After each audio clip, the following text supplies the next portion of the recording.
El diputado Hito Bisonó, dirigente del Partido Reformista Social Cristiano, está con nosotros. Buenos días, diputado, bienvenido. Buenos días. Bien llegado sea. Sí, Qué bueno temprano en la tenerle. mañana, ¿verdad? Sí, señor, sí, señor. Qué bueno tenerle por acá.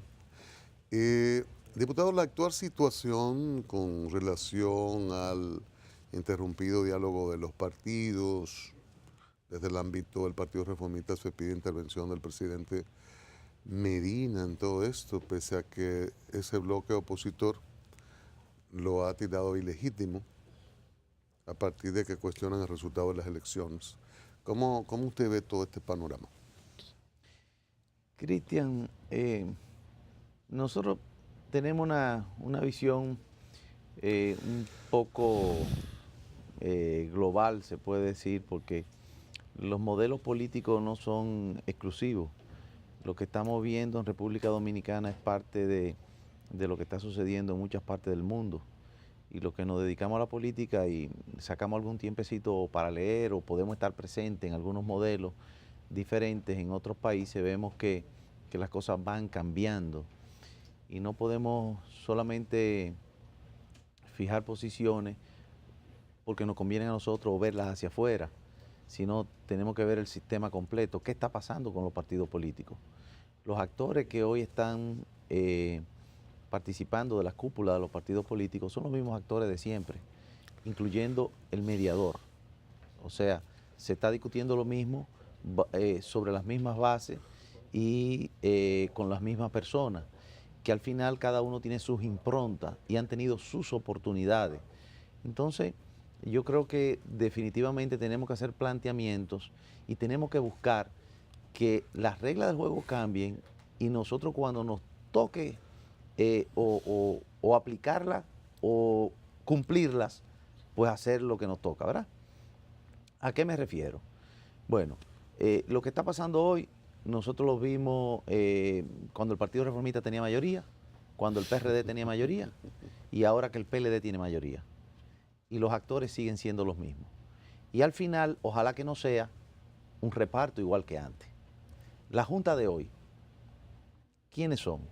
Y lamentablemente tengo que comenzar porque hay virtualmente un representante de la sociedad civil.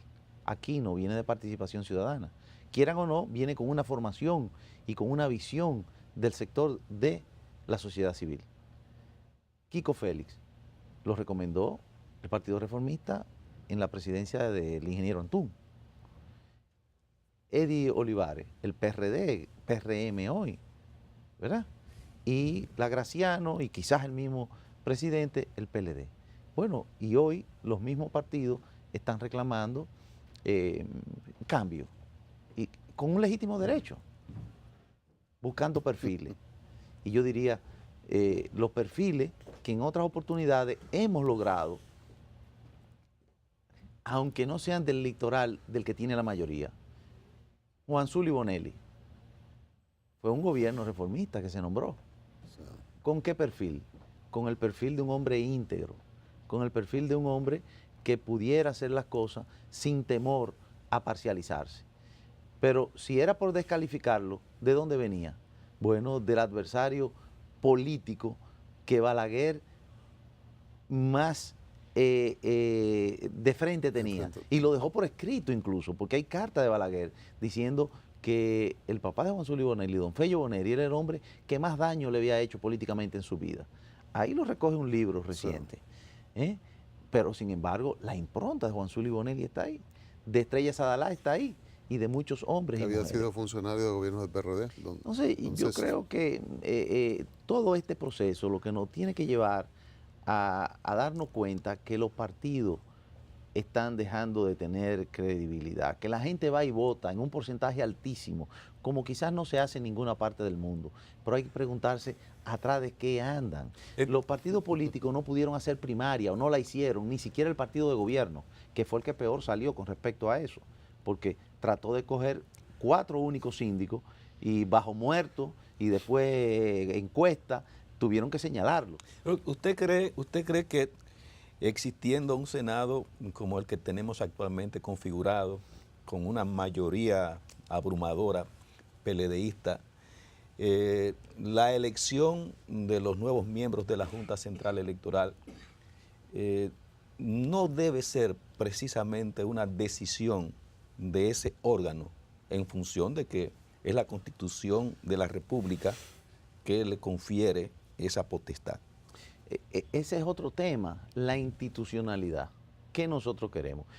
Yo participé como legislador en la reforma constitucional 2010, miembro del Consejo de la Magistratura en la sazón. Cuando modificaron el Consejo de la Magistratura, nosotros nos opusimos junto con la mayoría de los legisladores que entendían que, por ejemplo, la figura del procurador, cuando se incluía, se le daba un voto al presidente de la República y iba a haber un desbalance. Bueno, pero quedó la Constitución como se aprobó, sí, después de un año de discusión. ¿Y qué dice la Constitución? ¿Cómo se escoge el Consejo de la Magistratura? ¿Cómo se escoge la Junta Central Electoral, el Tribunal Superior Electoral, el Tribunal Constitucional, la Cámara de Cuentas? Lo cambiamos ahora otra vez, lo modificamos o nos ponemos de acuerdo para que se escoja algo donde todos estemos tranquilos. ¿Pero en base a qué? En base a que ese sea el único objetivo, que no hayan objetivos debajo de la mesa, de que los actores sean confiables lo que piden una participación. Diputado, hay una crisis institucional, hay una crisis política en este país, parecida a la del 94, que provocó acuerdos políticos para cambiar, incluso para cambiar la Constitución. ¿Estamos en una crisis institucional o estamos ante un reclamo de un grupo de partidos que está insatisfecho con un resultado electoral? Yo creo que el problema es que la credibilidad de las personas, la fortaleza, la incidencia, no basta con tener el sello, el logo, el color secuestrado o que se haya tenido la oportunidad de hacerse de ellos. Entonces, por eso vemos quizás que no hay esa fuerza, porque no basta solamente con tener la razón, tiene que tener la fuerza de la razón y llega un momento que quienes levantan la voz también tienen que tener la credibilidad. Claro. Es un asunto que debería ser de equipo. Hay un debilitamiento de partidos, de los partidos, y de de dirigentes de partidos, de los partidos, sí. De credibilidad. Esa es la razón, porque es que aquí han pasado muchos años y han pasado muchos eventos y han pasado, y tú puedes decir, no, yo me estoy sacrificando o yo lo voy a hacer, pero ¿y qué tú has hecho siempre? ¿Y a dónde tú has llegado? Yo te voy a decir, yo veo el panorama y yo me pregunto a veces, bueno, tenemos la razón y tenemos que actuar políticamente y tenemos que exigir una participación incluso de las minorías, y tú vas dentro de los partidos y dices, ¿y las minorías tienen participación? ¿Adentro del partido? No tienen participación. Esa es muy buena pregunta. Entonces, cuando tú dices eso, dices, bueno, pero entonces representan con la fortaleza de vida lo que están diciendo. Ante mí no tienen esa fortaleza. Y tú ves ahí gente sentado que le ha tocado estar dirigiendo el Congreso con mayoría absoluta en el Congreso, y entonces en ese momento no lo han hecho. Entonces ahora quiere que lo haga el otro. Entonces tiene que ser más digerible. Tiene que ser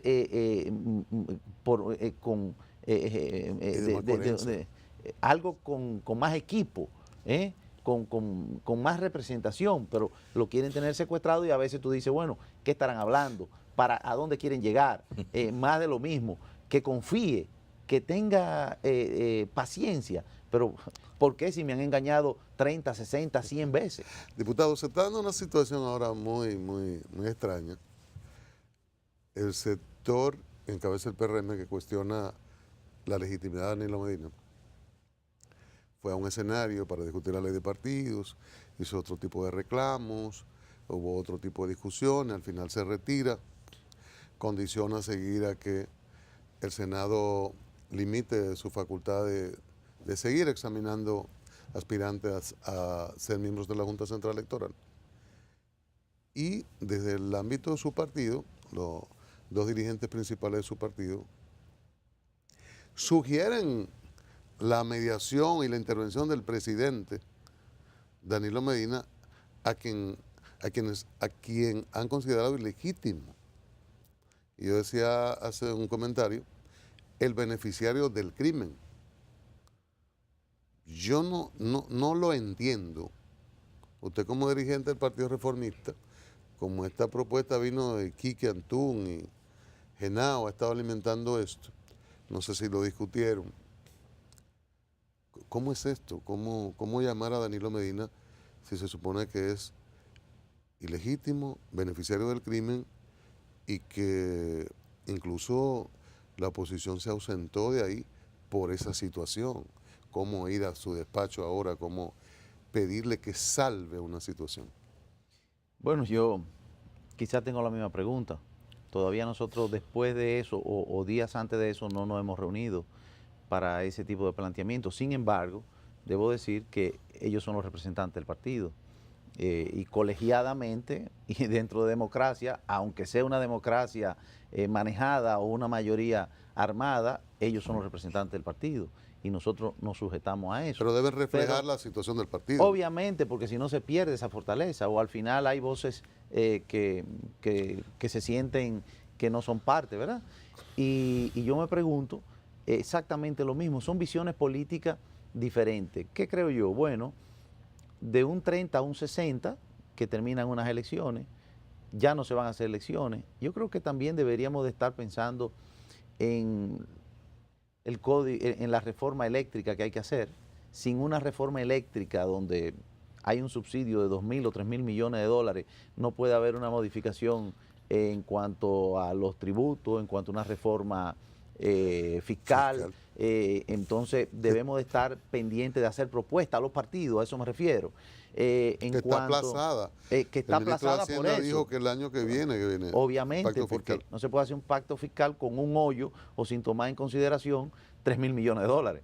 Entonces, ¿cómo ahí mismo, pero, para que la responda ahí mismo, métame el presupuesto ahí, que lo van a presentar en 10 días, sin pacto fiscal y sin que nos digan cómo es que van a resolver ese Sí, hombre, lo van a decir hoyito. Y esa es parte de la oposición.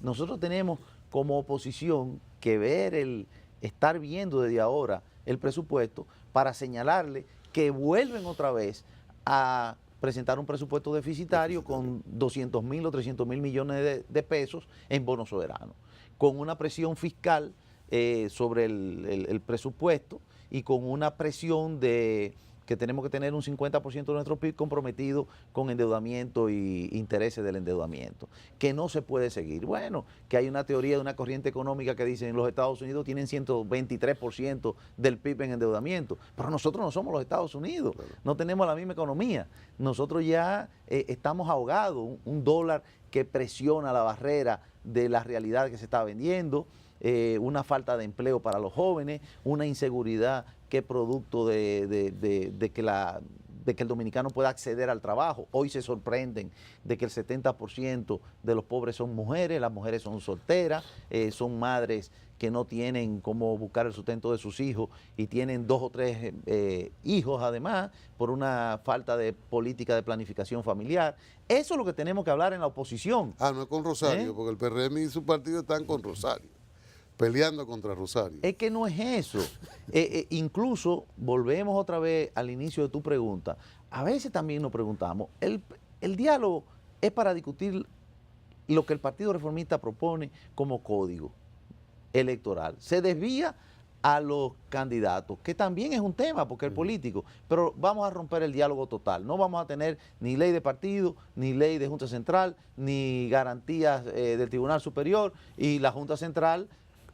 Bueno, en discusión. Pero quizá algunos lo que no quieren precisamente es una ley de partidos para seguir con lo que usted hacía referencia, con negarle representación a la minoría y la voz a la minoría dentro de las organizaciones políticas, a partir de lo que ha habido, porque realmente no hubo convenciones internas, y si hay que cambiar dirigentes, si hay que hacer sustituciones, bueno, sin ley de partido quizás sería más fácil. Bueno, ya tú ves. Quizás esa puede ser también algo que hay que comenzar a tener sobre la mira, porque el año que viene comienza una competencia para la renovación interna de los partidos, que se tiene que dar, por ejemplo, en el de nosotros, en el 18, principio del año 18. Y sin una ley de partido volvemos a lo mismo, al que está ahí, arma lo que quiere, le ofrece lo que quiere, ofrecerá ya desde el 18 quiénes van a ser los diputados del 20, o los senadores, o los regidores, porque lo ponen de dedo, o lo ponen acomodaticiamente, o lo ponen con sus equipos, o lo financian, ¿verdad?, con la administración de un presupuesto que me da la ganariamente. Entonces, eso también hay que regularlo, y por eso necesitamos una ley de partido, y por eso yo quiero que el código no termine o no se rompa sin nosotros poder seguir con una ley de partido. El diálogo está suspendido. ¿El diálogo vuelve? ¿Cuál será su desenlace? Bueno, yo vi unas declaraciones de Ramón Rogelio Henao que dice que el diálogo está suspendido, que el Partido Reformista y en su voz cree en el diálogo, y nosotros creemos que esto puede ser una suspensión, y quizás, como están hablando que hay que hablar con las autoridades del PLD, quizás pueden hablar también, no necesariamente con el presidente, que es un poder aparte, es el Ejecutivo. Esto es sobre el poder legislativo. ¿Usted cree que va a versar? Quizás pueden hablar con el presidente ¿El presidente del PLD se va a involucrar en eso? Y así. ¿El presidente se va a involucrar en eso? Eso yo no lo sé, porque yo no tengo esa, o sea, no tengo cómo saberlo, no tengo comunicación con el presidente. Pero si no es el presidente, hay otras autoridades en el PLD. Hay un reclamo del Partido Reformista de que sea con el presidente que se hable ahora. Bueno, pero yo creo que si es en la parte legislativa y son poderes independientes, también pudieran hablar con lo que son y dirigen el PLD. Quizá Leonel Fernández, en este caso, que es el presidente del PLD, que dirige el comité político, o cuando se reúnen están todos juntos ahí y toman decisiones del comité político, también pudiera ayudar y se pudieran juntar, para que haya una presencia de una autoridad del partido de gobierno, si eso es lo que quieren, una autoridad superior del partido de gobierno. Bueno, yo no comprendo todas estas cosas, ¿no? No entiendo para dónde conduce esto. Yo lo que creo que tenemos muchos trabajos por delante. Apenas son 100 días que no terminan de un nuevo gobierno, donde ya es irreversible que hay un presidente y hay un Congreso que hemos asumido y de todos los partidos, quizás no con los resultados que nosotros hubiéramos deseado y para lo cual la oposición trabajó. Ahora bien, ¿qué somos nosotros? Nosotros no estamos comprometidos con un país que necesita, que ya hay una amenaza de un virus nuevo con un mosquito nuevo, que es de lo menos, ¿verdad? Un país que tenemos el problema de la migración, que ya los Estados Unidos comienza hoy con una doble posición a mandar los haitianos ilegales para Haití. ¿Para dónde van a ir los haitianos? Okay. Los franceses lo paran en el oeste de la isla. Nosotros tenemos un reclamo internacional que Amnistía viene olímpicamente a decir que aquí hay apatria, que no lo hay.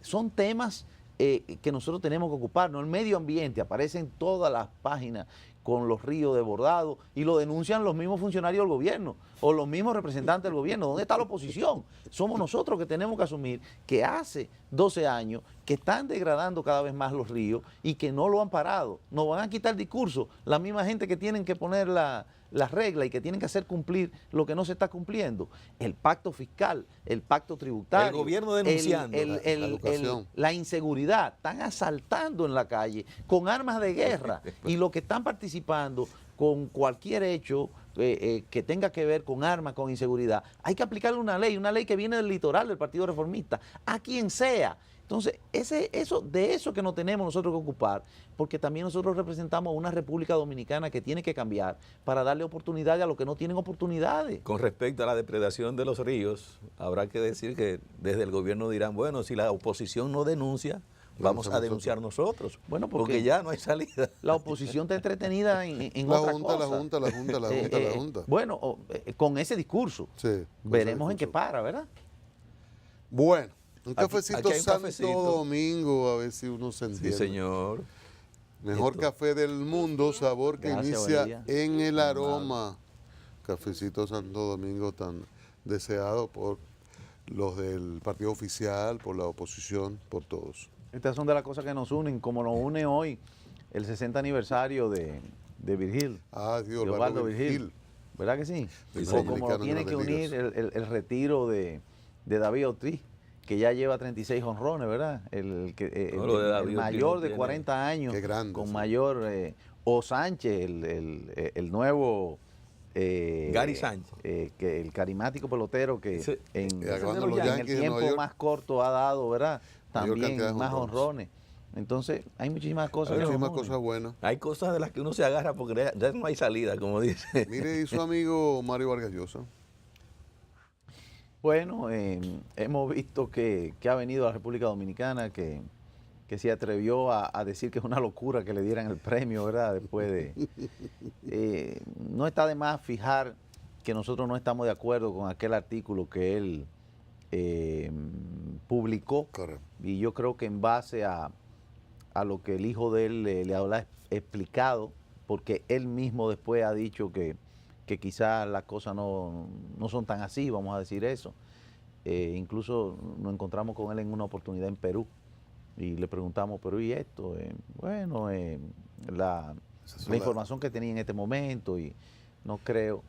Y por otro lado, yo creo que la posición nuestra, personal, con respecto a los inmigrantes, también vemos a los inmigrantes dominicanos que van a Puerto Rico, que van a los Estados Unidos, que van a Barcelona, que van a Suiza, y sabemos que hay una mano de obra necesaria que tiene que estar aquí, haitiana, que tiene que ser contratada, que tienen que respetar nuestras leyes, pero que no puede ser, si necesitamos 500,000 de inmigrantes, que nosotros tengamos 2 millones de inmigrantes. Y no solamente haitianos, ahora vienen venezolanos, hay chinos, hindúes en una oportunidad, quién sabe. Es un asunto de número, con un compromiso que tenemos con los ciudadanos dominicanos, que no le podemos dar salud, que no le podemos dar educación, que no le podemos dar infraestructura, que no le podemos dar lo que le tiene que dar el Estado dominicano. Sí. Lo que está sucediendo en Europa, para que los turcos puedan detener la inmigración hacia el resto de Europa, Europa completa le dio 3.000 millones de euros para poder habilitarse, ¿verdad? Claro. República Dominicana está sola. ¿Qué quieren los países fuertes internacionales? Que los haitianos no le lleguen a Miami, que lo están deportando desde hoy, que no le lleguen a Brasil porque se van a México para cruzar con la frontera y allá están varados. Pero los Estados Unidos tienen que respetar. Los Estados Unidos no debería expulsar a haitianos. Bueno, no deberían de expulsar a nadie porque ese es su discurso, haitianos, por lo menos no es nuestro discurso. No es nuestro. Ante nosotros. Para ser coherentes. Ante nosotros. Bueno, ante nadie. Pero las cosas son así. Entonces, yo también creo, Cristian, que esa posición de don Mario con respecto a ese artículo, el cual yo no comparto, y dejé claro, ¿verdad?, cuál es la posición que yo creo de la inmigración en República Dominicana, no le quita a él sus lauros como Premio Nobel de Literatura, como escritor, sí. También lo para tiene. esta distinción del premio, el premio Pedro Enrique Ureña, sí, claro. Este galardón que se le entregó a y hay un detalle con relación a eso. El propio Vargas Llosa, porque aquí hubo grupos de intelectuales, gente que está vinculada a Vargas Llosa o que admira a Vargas Llosa, intelectuales que pretendieron justificar el artículo en su momento y decir como que no quiso decir eso. Pero con lo que ha planteado Vargas Llosa aquí, reconoce que hubo una ofensa. Dijo, bueno, me están dando un premio a esta gente a las que yo le dije esto de esta manera. La tolerancia, la tolerancia. Y yo creo que, acuérdense que si nosotros somos políticos, tenemos que entender quizás que es una posición, es una ofensa para lo que creemos que es una ofensa, pero otros que también hay dominicanos que defienden esa misma posición, entonces sencillamente es una opinión. Pero por otro lado, nosotros que hacemos política internacional, que hemos ido por ejemplo a Venezuela a reclamar la participación de los sectores que hoy están oprimidos políticamente, ¿verdad?, en nombre de una democracia, en nombre de una mayoría en urnas que después se toma y se torna como una dictadura, porque la democracia se tiene que construir todos los días. Tú puedes ganar y tú tener la gerencia del poder, pero ese poder hay que ejercerlo como dice la ley, no aplastado como si tú fueras un tirano. Vargas Llosa va y da la cara. Vargas Llosa va a Argentina. Vargas Llosa va y levanta la voz por un sector político que representa que no han podido reunir los partidos de centro, ¿verdad? Entonces yo creo que las cosas no son blanco o negro. Diputado, yo creo que hay que verla globalmente. Sí, claro. Mire, muchísimas gracias. Y espero que usted me consiga la firma con Vargas Llosa. Bueno, no tanto que ayer así. él estaba muy ocupado. Ito Bisonó, diputado dirigente del Partido Reformista Social Cristiano, como siempre una interesante conversación con él. Le invito para que veamos las sociales. Laura está lista, tiene el resumen de las sociales también, tiene invitados para este viernes. Adelante, Laura.